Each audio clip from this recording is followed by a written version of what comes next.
Welcome back to the KLT Fitcast, the podcast. We're getting answers to the hard questions. Happens. We help those who are thinking, where do they even start? What do they do? We are going to share all things health and wellness. And we're really excited to highlight our community and experts within our community. So, hi, I'm Josh. I'm a mental health social worker with a Bachelor of Science in Nursing and 10 years of experience in the field.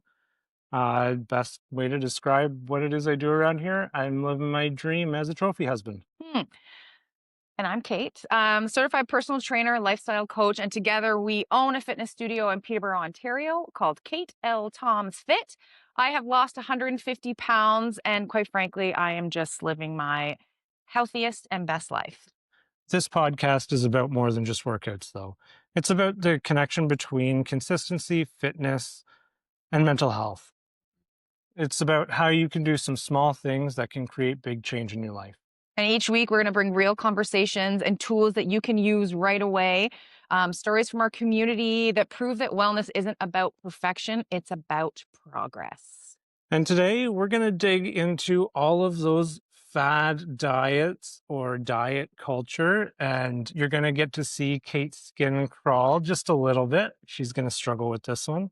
We're going to talk about the quick fixes and all of that. We're going to break down all the confusion. We're going to get through all the noise and talk about what it really takes to lose weight and keep it off. And I've made a lot of notes on this one, things that I think are important to touch on. So you might see me looking down at my notes, maybe more than in episode 1, but there's just a lot to unpack here. Yeah, let's get into it. So, Kate, let's start. You have tried an awful lot of and these. Everyone has tried. Sure, yeah. An awful lot of these fad diets. Let's talk about what's out there, because there's a lot. I think, how many different examples off the top of your head did you come up with around fad diets that either you've tried or people have come to you and told you that they've tried? In a matter of a couple of minutes, I have 14 of them written down here. And granted, they are all going to be ones that you have heard of, we've all heard of. They're a huge part of former diet culture, but also still today diet culture. So I'm not going to go into crazy detail about them. I think that we just kind of rapid fire through them. Mm-hmm. I'm also not going to name any specific names because we're not getting sued. And I don't even know if we're worried about that, but I think we don't have to name them to talk about what they're about and why they might not work. So off the top of my head, there is the low or no carb diet where things like bread, pasta, starches, fruit are off Sugary limits. drinks, Sugar, yeah, candy all of bars. that is completely off limits or incredibly restricted and limited. There's the fad diets where all you are consuming is meat and protein from an animal. Then we have the fads that are consuming only whole foods.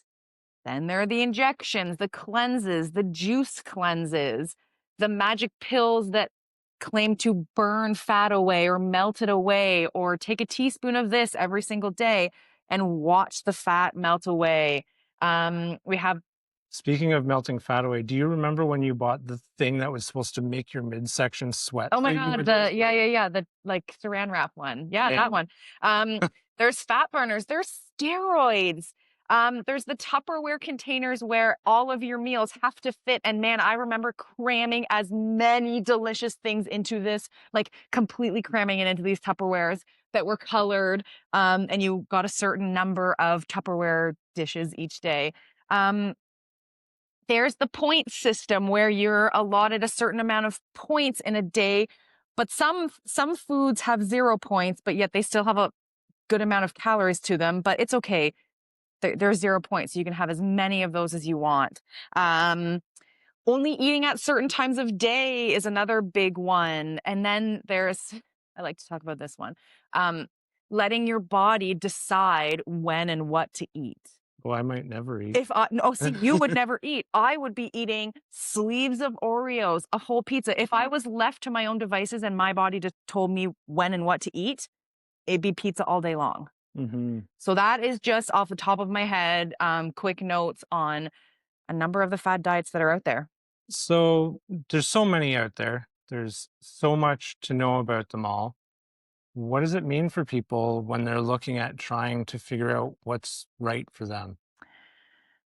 I think that people are always looking for the quick fix. Yeah. Um, I also think that all of these are designed to confuse you.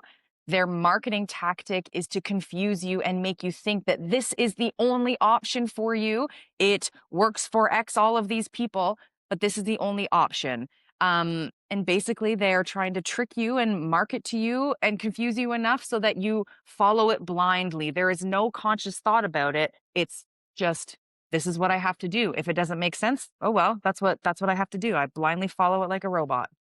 So what does that mean for things like diet culture, which is something that gets thrown around a lot, that idea of diet culture? What does it do for people? I think it's terrible. I think that diet culture over the last, I mean, I'm 36 years old, Sure. I think. Um, Diet culture has ruined us in a lot of ways. We are trained to just move on to the next thing, the next thing, the next thing that works. And I think diet culture today has monopolized on that. Yeah.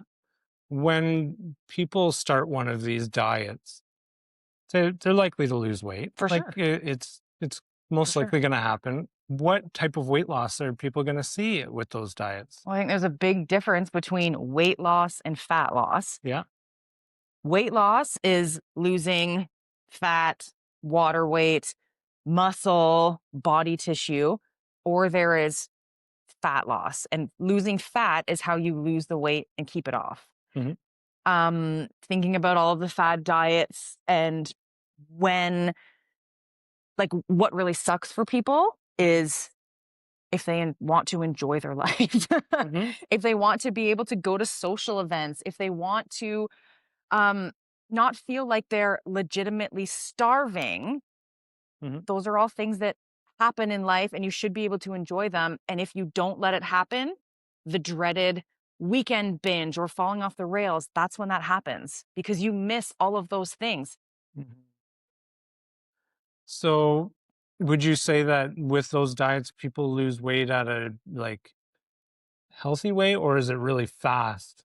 It's It's really fast yeah. and erratic. And that also starting out like that, if someone drops, I don't know, like 8, 10 pounds in that first week, that sets the tone. That is the success.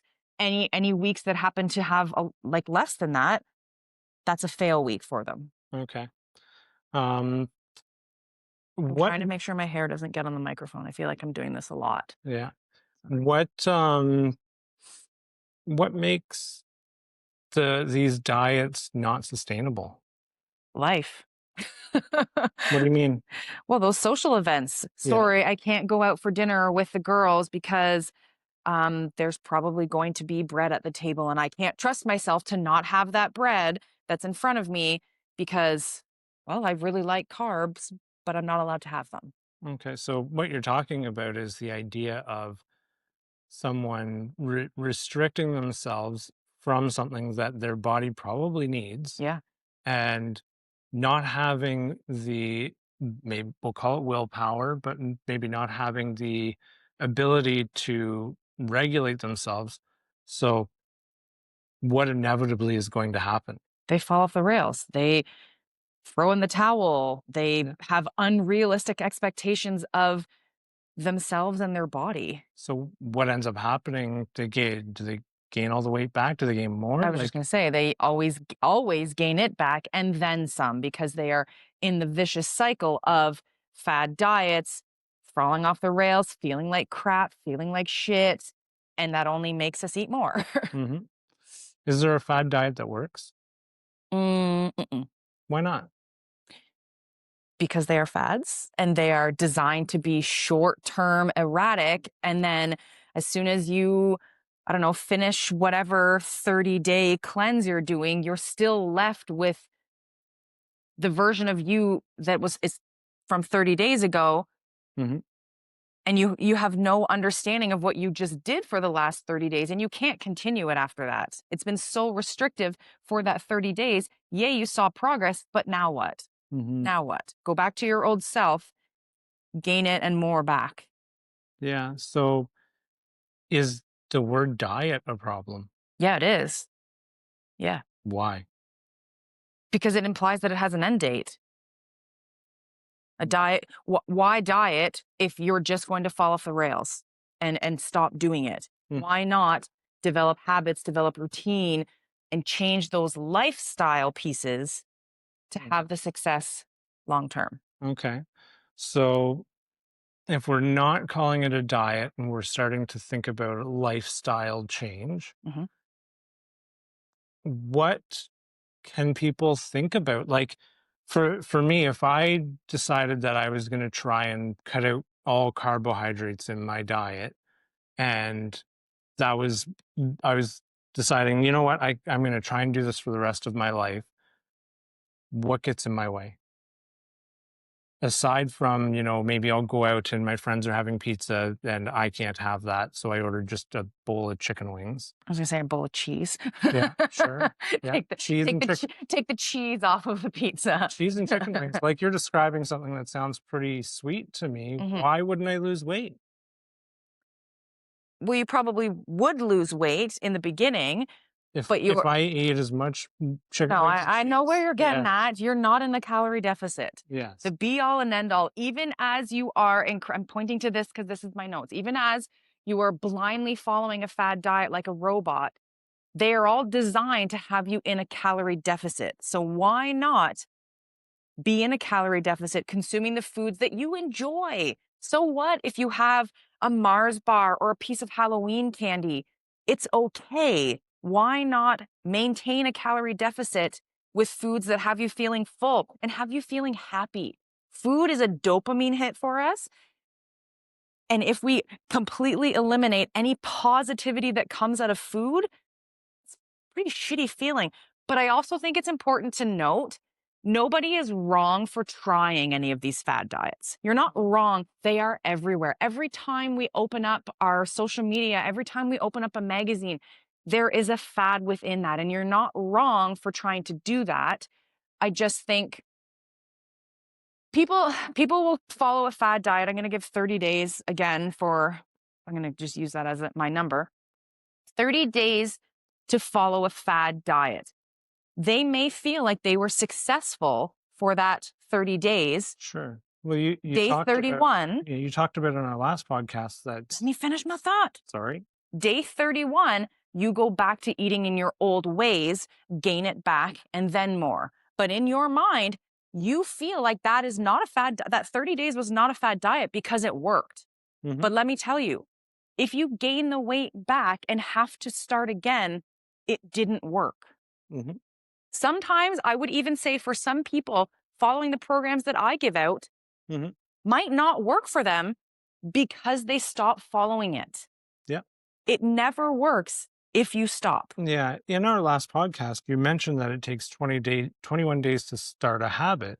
So if somebody's giving themselves 30 days to try this new diet with the end date being, okay, I'm going to give it 30 days and after that it should just be part of my routine. What is the thing that keeps people going back to, you know what? I haven't had a bag of chips in a month and now that I can have carbs again, I'm going to have that bag of chips. What keeps them going back to that? What's happening? Keeps them going back to the chips. Yeah. Well, it makes us feel good. Mhm. Food makes us feel good. And also, Josh, I'm just going to touch on the female cycle Sure. that has us craving those delicious foods. And if we restrict and restrict and restrict, we only want it more.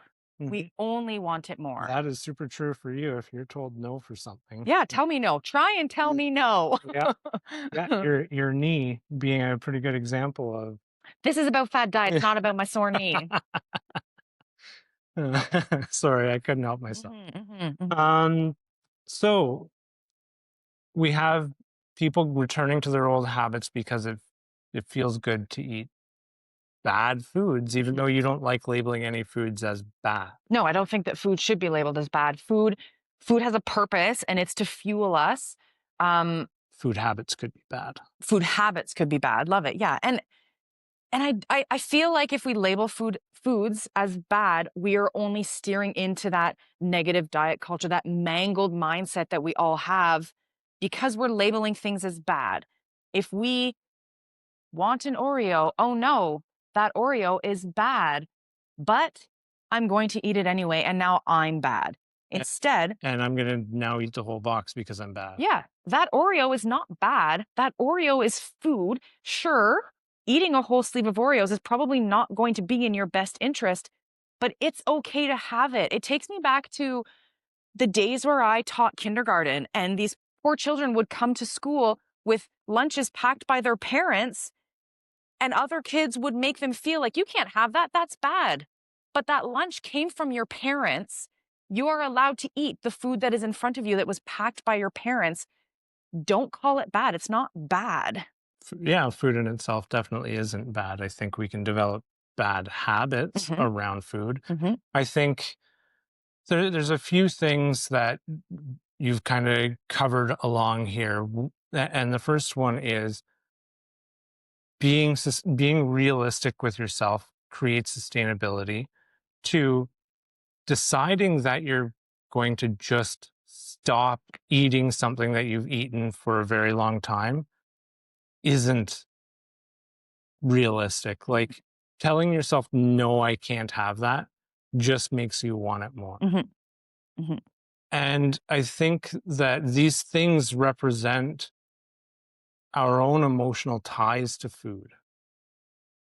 And how would you describe that sort of emotional side to eating? Like, what does that look like? And how do you recognize it within yourself or others? I think when we get stressed, when things feel heavy, when our cycles are in their primes, we always turn to food Why? because it makes us feel good. But there's lots of things that make us feel good. Why is food such a comfort? 'Cause it's a basic need. hmm We have to have food to survive.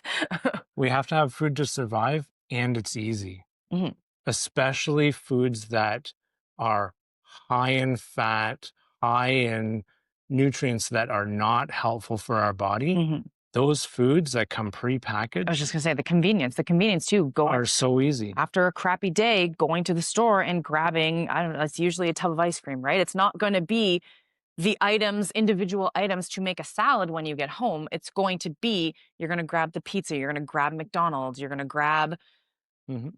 the tub of ice cream from the grocery store. Yeah.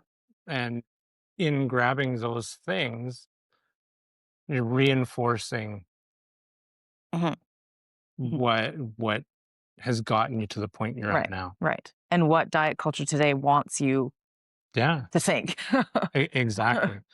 So, with all of that being said, where do you start to actually make change? I think we talked about it last podcast too. It's really hard to take a look in the mirror and have really difficult conversations with yourself hmm about what you want, what is realistic, what is sustainable, and what hasn't worked in the past. What have you tried and what hasn't worked? Yeah, I would even add in why hasn't it worked? Because Mhm. we really have to understand when we want to make change, we have to be willing to learn from our failures. And our failures, this is true in a lot of things in life.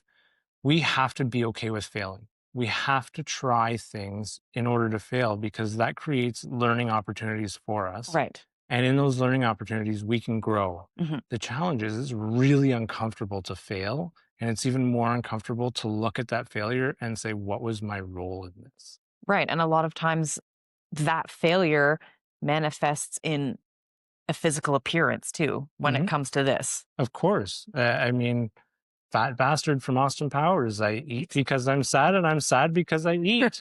Never have I identified with a movie line more Wow. than that, but Wow. it's real. It's real. The idea of emotional eating and that being tied to our own sense of self and image Mhm.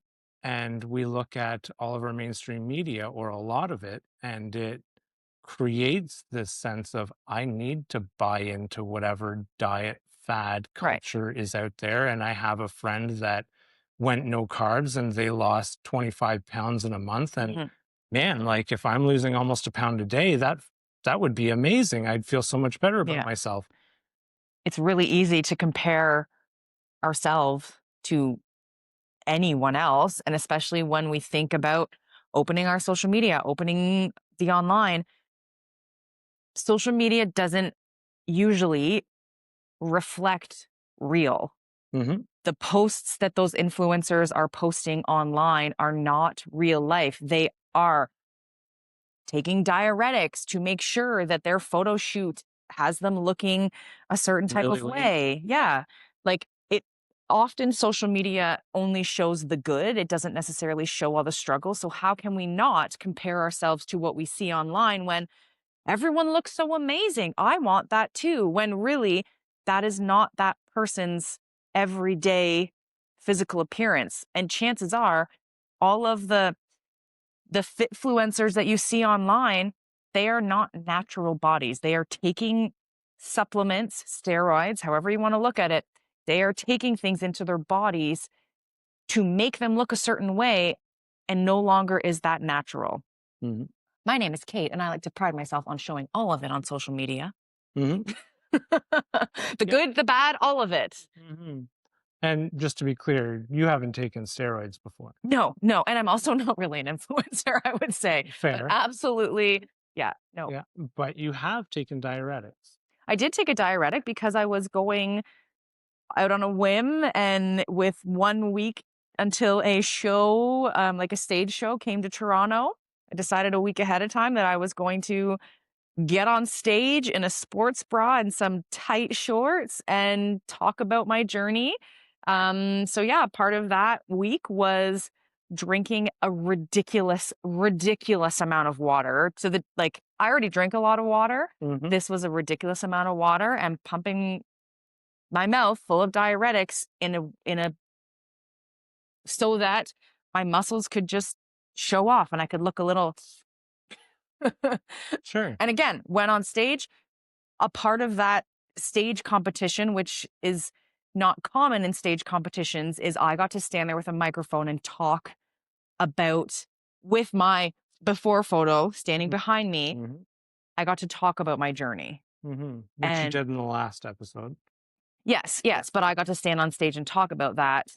Um, So it was a little bit different than your normal like bodybuilding physique bikini competition. Hmm. I'm not one of those girls. I wore a sports bra and a And pair of short. shorts as Yeah. opposed to the like sequin Hmm. bikinis. But Yeah. yeah, I not sustainable. In no way did I take them as soon as that show was over. I No, it was really just to get rid of a lot of the water that you do Mhm, drink mhm. and look And get more. 3 layers of a spray tan. Yes. Yeah. But we've kind of gone away from our fad diet talk a little bit, but I thought it was important for people to know, like Mhm. it, that, No one's yeah, wrong for trying these things. No one's no, wrong for doing it.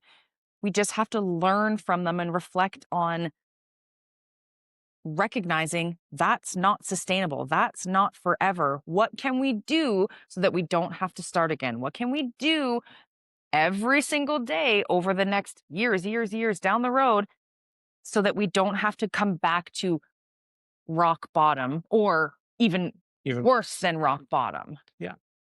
So let's start talking about what that actually looks like. What does the change should it look like? I mean, ultimately, whether we like it or not, probably 70 to 80% of our results do come from nutrition and food. Hmm. Um, but above all of these fad diets is an understanding about the food that we're putting into our body, understanding how to read a nutrition label, understanding portions, understanding the cues that our body gives us when we are hungry versus probably just thirsty. Hmm. Um, and for me and all of the programs that I put out there, I recognize that it's incredibly tedious, But if you don't and are unwilling to track the food that you put into your body, that's data. That's a huge piece of data that you are missing out on. Hmm. And you're spinning your wheels in mud. Tracking your food helps you to learn, helps you to understand how what you put on your plate and how that goes into your body then can actually be results. Yeah. Is the science as complicated as 14 fad diets would No, have you it's believe? freaking simple. It's not easy, but it is a simple math equation. In order to lose weight, you have to be in a calorie deficit. What does that mean? You are consuming less calories than your body burns in a day. You have a deficit of calories, which, yes, sometimes that means a little reminder in the form of hunger. Um, Without a calorie deficit, it is scientifically impossible to lose weight. And I don't just mean a calorie deficit in one for one day. Hmm. You have to be to lose weight, you have to be in a calorie deficit every single day for however long you are in a calorie deficit for. You should not be in a calorie deficit forever, Hmm. but in order to lose weight, calorie deficit is required. What does calorie deficit mean? It means you are eating less calories Yeah. than your body Yeah. burns. I So, said that already. yes, you said, no, you said that already. What I mean by that question is, sure, we can eat less calories in a day Mhm. than our body needs, but how do we know what our body needs? How do we figure that out? Like, I'm pretty active. Yep. Does that mean that I should eat more, or should everyone just, because all the nutrition labels are based on a 2000 Mhm. calorie diet, Mhm. but most people shouldn't be consuming 2000 calories in a day. Right. So I think calorie targets, and that comes with all of my programs, is they are completely individual. So based on your stats, based on your activity level, your height, weight, your age, male or female, all of those things are taken into consideration. Your calorie deficit is likely going to be different than someone else's calorie deficit. Take someone who sits at a desk all day long and struggles to hit 3,000 steps versus someone who is a roofer or a personal trainer Mhm. and their day-to-day life is really active and there's a lot of movement involved. Like, it's completely individual to each person. Mhm. I will also say that in terms of how do you know what you should be consuming? There are absolutely free calculators online that can tell you based on your stats, you can plunk them in how many calories you should probably be eating to maintain, to gain, to bulk, or to lose fat. But taking that one step further, those are literally just an equation. Mhm. That doesn't take into account anything else, Yeah. which is where my programs, um, I look at more than just that equation. Sure, that equation is a starting point, but then we dive deeper into each person as an individual. Um, Ultimately, people want to see results. Yep. Yep. For sure. But your programs are 8 weeks in length, Mhm. and I would say most people that take part in them see success. Mhm. Something that I do notice, a few common themes that I notice are people will in the first week lose 1, maybe 1.5 pounds on average, Mhm. and be so upset. Mhm. Where does that come from? That's all of these 14 fad diets where within the first week you're losing a shit ton of water weight and you're losing muscles because you're probably not consuming adequate protein and you're probably not doing strength training. Um yeah. Yeah. So it's the diet culture. Sorry, I had to sort my words out in my mind there. The diet culture teaches people that they can lose weight really fast. Mhm. And And that, if that you're that is not, success. yeah, and if you're not losing weight in that way, then you've already failed. Mhm. Why keep going? And I Right. see that as a theme, especially in like group challenge things that you run, where that idea of I've already failed Mhm. comes in. When really 1 to 2 pounds per week of loss that's fat loss. Mhm. Anything more than that, you are getting into the idea of water weights and tissues and potentially muscle. Um, And also, seeing those huge numbers from week to week is not sustainable. No, it's not. And How can you lose if you weigh, let's say theoretically, you weigh 285 pounds and you lose 10 pounds a week? Well, in less than a year, you're going to weigh basically yeah. 0 pounds. And not that the numbers make a lot of sense to the average person, but it actually takes a 3,500 calorie deficit to lose 1 pound of body weight. Mhm. So over 7 days, if you are in a 500 calorie deficit, you can lose, that's one That's one pound. pound. Yeah, So that's a lot of effort it to is. lose 1 pound. Yes. And there's a lot more to it. Your body, it's not just exercise calories. Your body burns calories by living, Just existing. breathing, Yeah. um, sitting on the couch, you're burning calories. So it's not just Did you just give me exercise permission to sit calories. on the couch all the time and I'll lose weight? Listen, in the right calorie deficit, you would. Sure, yeah. Um, so we're in a calorie deficit, and let's say we're trying to do the 500 calories a day of a calorie deficit. Of a deficit, yes. So eating far more than that, but creating a 500 calorie deficit. Yes. Okay. Yeah. Yeah. That doesn't mean you're eating 500 calories in a day, because most people's bodies But some just by diets do. just by existing will burn well over 1,000 calories. So you have to eat that much just to continue to exist. Yes. If you're a little bit active, that number goes up, means you can theoretically eat more. Is that correct? Mhm. Yeah. Mhm. Okay. Um, so what's next? You've got the calorie deficit. What's next?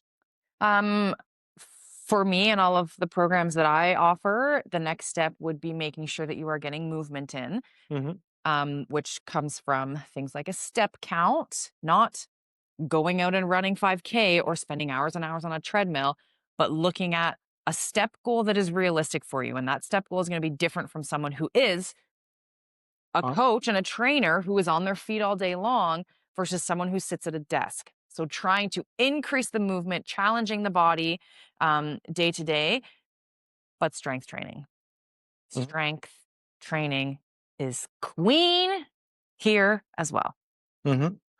Well, I think if you're, not eating all the food that you normally would, and not saying that you're not eating the foods that you like, but you're not eating the maybe portion Mhm. sizes, the amounts. You're not sitting in the evening and eating an You're entire bag of recognizing chips. that 1 tablespoon of peanut butter is so small, but that is one serving size. Yeah, and it's also like a ton of calories in 1 tablespoon. Yeah.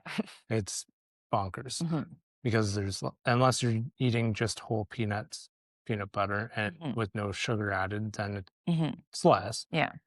Um, but again, I kind of got myself off track there. Where I was, sorry about that. I can fly around. Get to it. Get to it, Josh. Let's go. Yeah, sorry. So, movement, calorie deficit. How do you make this sustainable? You have Because to give it a long time. It Mhm. takes a lot of time and a lot of planning and a lot of prep work. You're not going to lose all of the weight in a week, 2 weeks. You're not going to lose all of the weight in 3 months, possibly. something that I find I say a lot in the work that I do is, situations don't very rarely do situations, unless they're like a tragedy, happen like that. Hmm.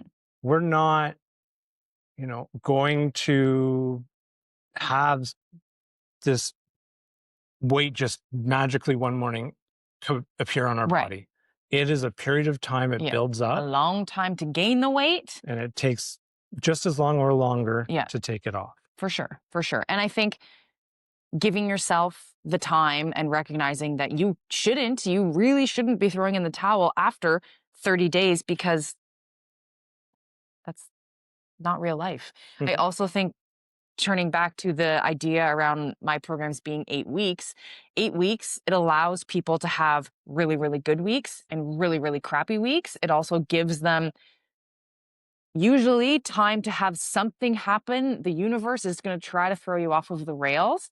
So it allows me to be able to support people through those tough weeks, a vacation, a holiday, a long weekend.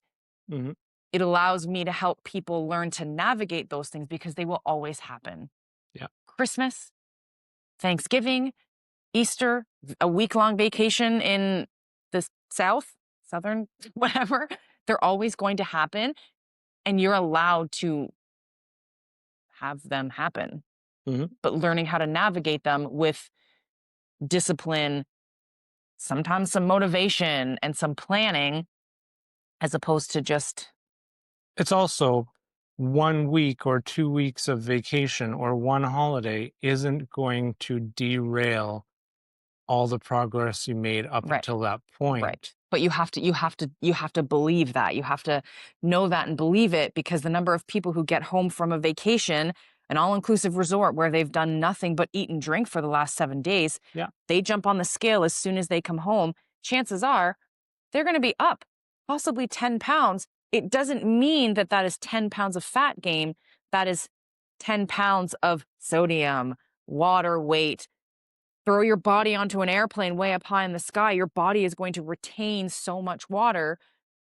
But again, that 10 pounds on the scale the Monday morning after you get home from your all inclusive vacation is enough to push someone over the edge. So, Mhm. understanding and adjusting the expectations that we put on ourselves for long weekends, vacations, it's a huge learning piece for people. Mhm. It sounds like something that you're saying is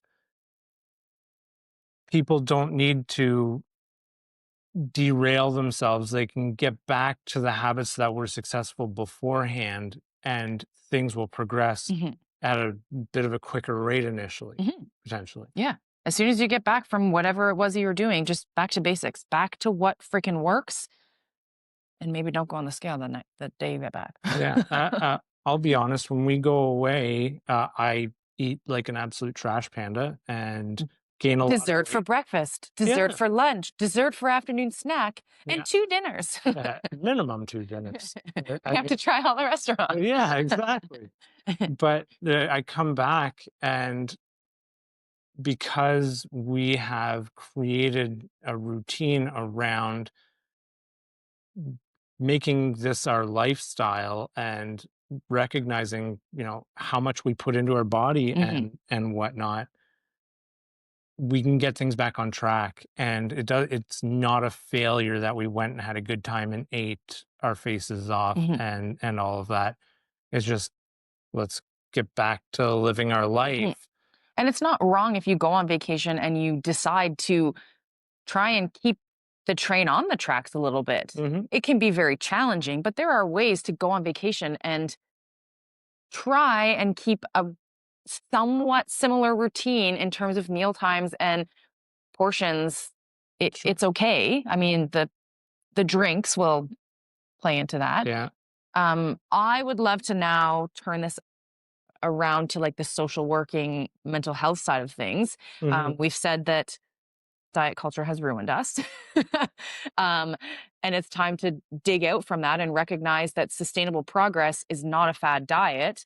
Um, so I would love to, after now that we've called them out, let's hear your side of things, and why do why do we keep diving into these and failing at them from what you would see, oops, sorry, in your day to day? I think that we you touched on it a little bit. We want a quick, easy fix a lot of the time. It can be a challenge to dive into our own self, dive into our own choices and hold ourselves accountable. It can also be a really big challenge to say, I need to learn a better way to get feeling that good feeling that I get from, I'll eat a bag of chips at night, and that makes me feel good because I eat because I'm sad and I'm sad because I eat. Okay, fat bastard. Yeah, but what's actually happening is we aren't doing other things that make us happy. Hmm. And if we want to make that lifestyle change, it's not just, okay, I need to change way I'm interacting with food. Mhm. It's I need to find another way to make myself happy that isn't food. I want to throw this in because I don't, this is a marker. I don't have a pen to actually write this down. Mhm, What would you say as a social worker to a mom mhm. who has 2, 3 kids at home that they're running to sports back and forth, and they do not feel that they can prioritize themselves and their mental health and mindset is shit because they're just feeling overwhelmed in every other aspect of their life? What would you say to them? Yeah. So I'm going to start by saying I'm not a mom of 3 kids, and I can't put myself in their shoes to recognize how challenging that is. Mhm, But what I am going to say, and this is going to be real, honest, hard truth, what you're doing is teaching your children that you're not important. mhm, And when they grow up, they are going to learn that they are not important. mhm, You're not taking a second for yourself to make yourself a priority and maybe prep a meal that you're going to take to the arena or to the sporting event mhm, that keeps your goals and what you want important. Your children are going to learn that because they're watching you. mhm. They are always watching. And And you're worth it. You yes. you can have you can do those things for you, and that's okay. Mhm. It does not make you a bad parent to say, "You know what? I need to go to the gym a couple of times a week because I need mommy time or Yes. I need dad time. I Yeah. need my own time." Yeah. If you teach your children that putting yourself as a priority and seeing to your needs and doing things that make you feel good, your children are going to learn that they can, when they're older, take time for themselves, be happy, and succeed If rather than turn to the alternatives. if someone is consuming foods that are different than what their family is eating, Mhm. so for dinner times, um, are they creating a negative space around food for those children if they are seeing their mom, dad, whoever eat a different meal that is prepped and planned for their goals, but it's different than what the family is eating? Is that going to create like I a problem? I'm gonna say no, but I'm going to share something. You and I often eat different meals Every night. because our goals are very different. Yeah, and it's not a bad thing. No, It's no, just it's it's totally fine. real. And I think again, the awkward conversations that have to be had, you can have those conversations with your family too. You Mhm, could be sitting around the dinner table with people eating different things than what you're eating, but have a conversation about why. mhm, I'm not a mom, but mom hasn't been feeling her greatest. She's feeling like she wants to use the terms, mhm, lose some fat, feel really good, feel energized. Chances are the people on the other end of the table are going to support you and they're going to help. mhm. They're gonna be encouraging at the very least. There's a quote on the wall: making yourself a priority benefits everyone. It does. Mhm. And Be the best version of you because your kids are watching, your family is watching, everyone is watching. imagine the message that you're sending when you're saying that you're putting your children first, so you're going to eat what they're eating, and what they're eating is chicken fingers and French fries, Because for that's all they're instance, gonna eat. because that might be all they're going to eat that day. So you've decided, you know what, it's easier. I'm just going to have that. By doing that, the message you're actually sending to your children isn't I'm being a good parent and giving them what they want. They can still have what they want, and you can eat something different. Mhm, And your message now changes to, you know what? It's okay that that's what you want to eat. You can have your chicken fingers and fries. You're a growing child. You need the extra calories. And if you're picky, then that's another yeah, situation all on its own. But I'm going to have my vegetables, rice, and chicken mhm, meal that I prepared. And that's what I'm going to eat because I need for myself mhm. to lose some weight And or it could actually open up the doors to those kids seeing you. Hey, I'd try that one night. mhm, Um, okay, that was a throw in. The next question that I really want to ask you is, The people I want you to talk to the people who have done the fad diets over and over and over again, and maybe in their current state, they feel that those fad diets worked, and they're not looking at the fact that they've had to do them over and over and over again. What is the mental toll on someone who is caught in that vicious cycle? You're gonna give up entirely eventually. You are going to stop. You're going to give in and just say, "You know what? I am who I am, and I'm gonna eat what I want," and things will spiral into a point where you don't see a way out. You don't see a possibility for change anymore. And that's tragic. That's sad that you can get to that point. But even if you're at that point, even if you've gotten to that point where you've just given up on yourself, recognize that there is still hope. Mhm. You're still here, which means you can do something different. And really ask yourself the hard questions. What hasn't been working about those diets? Is it that you've been trying to take something out of your diet that needs to be there, like carbohydrates? Is it that you have restricted yourself so much in what you're actually eating that you're not eating anything you enjoy anymore? Because that's also a problem. You're not going to continue a diet if it's not things that you enjoy eating. So maybe you need to figure out some recipes that help you better choose meals that you like. Maybe it's your life is so busy and it feels like you have no time to make a meal in the evening. Then you need to look at strategizing. How do I make things ahead of time? How can I set myself up for success? And what does success look like in the long term To make life around that? easier when the days get away from you, Yeah. having your plan, having your meals prepped, all of that. Yeah. I think that's a habit that that's a really bad segue. Oh no. I want to talk about habit stacking now. Oh, Yeah. that was a miss. Um, so taking all of that and someone who's ready to make changes and take the next Sorry about that. almost went right into the mic. Um, we've talked about, okay, like no more about fad diets. Let's not talk about fad diets anymore. Let's talk about sustainable changes that you can make long term. So I have a note here about habit stacking and how Mhm. that is small wins stacked up over time. Someone could feel really overwhelmed if they were given a plan and were expected to completely dive in head first. Yep. While my programs are, here is your plan, follow it blindly. Just kidding. Instead, it's about what can you accomplish week one.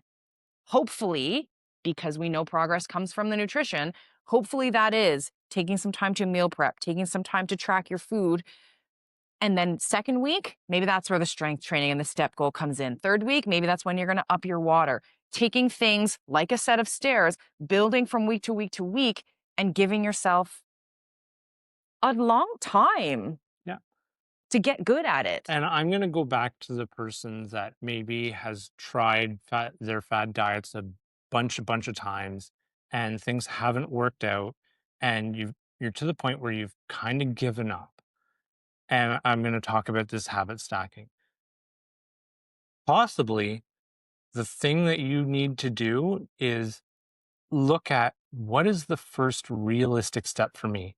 And maybe you stay at that realistic step, not for 1 week, not for two, but for an entire month. Mhm, That's the only new thing that you do. And maybe it's just something like, I'm going to just start tracking my food. mhm. I'm not even going to change what Yeah, I'm eating. right. I'm just going to track what I am eating. Mhm. I'm going to become more conscious and understand the food that's going in my body. And I'm going to be honest about it. If I'm putting a bunch of ketchup on my plate to dip things in, or I'm having an orange juice or a chocolate milk, or I'm eating a bag of chips, I'm going to put absolutely everything into that tracker. And I'm just going to do that every day. And And not have shame about it, just do it. yeah, No just do it. shame, no shame. Because First step. the reality is, if you're at the point where you're already feeling like you've given up and change isn't going to happen for you, or it's going to, if you try something, you're going to fail. So why bother trying? Because we can talk ourselves into that false logic really easily. Just start with something you know you can commit to. Mhm. That's super easy, not hard, and it might not even be meal tracking. Maybe it's you're just gonna walk 500 steps more in a day. Maybe it's you're going to um, drink more water, Mhm. drink 1 glass of water more every day. Mhm. Do something that just And feels manageable. keep it individual. Yeah, Your goals, your program, your everything is for you. Don't look at someone else who is able to dive into every single habit day 1. Don't compare yourself to them. you're not them. We are, to an extent, asking people to rewrite what they think they know when Yes, it comes to health, fads, wellness, lifestyles. activity. Yeah, we're actually asking them to forget every single thing that they know. And that's really hard. We've had, depending on your age, how many years telling us that this is what you have to do. Hmm. And we're asking people to forget all of that. Yeah, It's really hard. yeah. I love your. And you don't have to forget, but just accept it and try to learn from it. Mhm, What can you pull from that experience that helps you in a positive way and not a negative way? And when I say negative way, what I mean is not in a way that tells you that you're going to fail or it's not going to work out, is pessimistic. Look, find a way to see some optimism in mhm, what's happened in the mhm. past. I love your quote here. It's in our little script that we've not been following, but you touched on it even last podcast too. The worst thing you can do is nothing. Hmm. Nothing guarantees the outcome, Mhm. and nothing means you're going to stay right where you are now, Yeah. or things might get worse. Yeah. You can enjoy food, you can enjoy life, you can eat most of, within reason, foods that you like and still see a huge transformation. You can add 500 steps a day and still see a huge transformation. You can add a couple of strength training things per week and still see a huge transformation. Yes, physical transformation, but there's always also a huge shift that's going to come from up here. Yeah, and that's the harder part. Mhm, It like someone can give you, and we're talking about all of the tools in this podcast right here in terms of creating a strategy for habit stacking for change. But the reality is, mentally, that is extremely hard to do and even harder to do all by yourself. mhm, It's why your group challenges sell out almost instantly. mhm, It's why your one on one packages are often waitlisted for a long mhm. time because Nobody wants to do it alone. it's hard. It's hard to, but it's also nobody wants to have to figure out where they need to start Mhm, and what's realistic mhm. for them. Because they might feel alone. They Or might feel like embarrassed. yeah, and they might feel like the only person that is going through what they are going through Mhm. is them. When really there's a whole boatload of people in the same or similar boat that that can. You're not broken. You're not Mhm. broken. You're not a lost cause. You can see results and progress regardless of where you are, what your age is, how much weight you have to lose.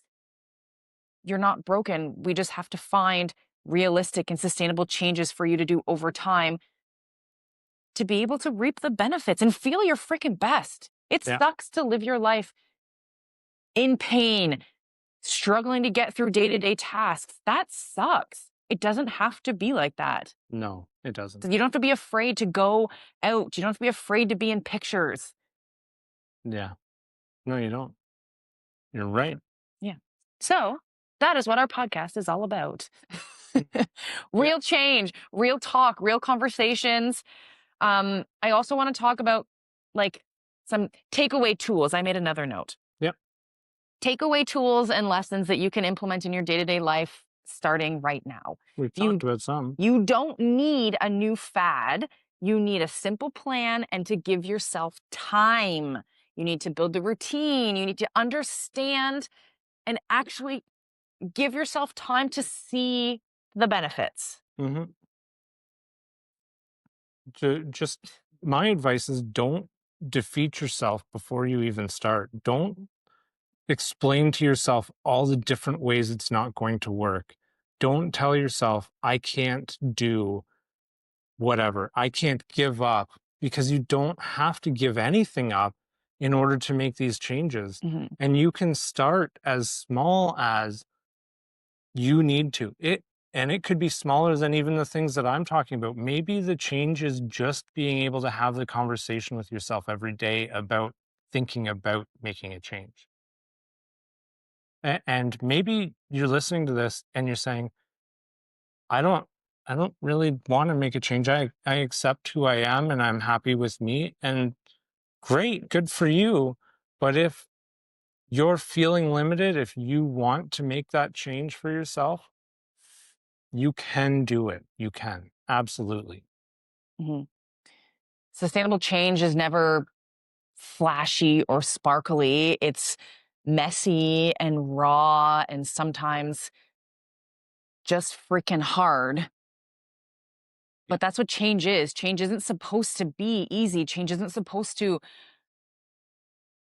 be a walk in the park, Especially challenging something, your limits. yeah, especially something this important. But sustainable change works because it lasts. You don't have to start over again. You don't have to go back to rock bottom or worse.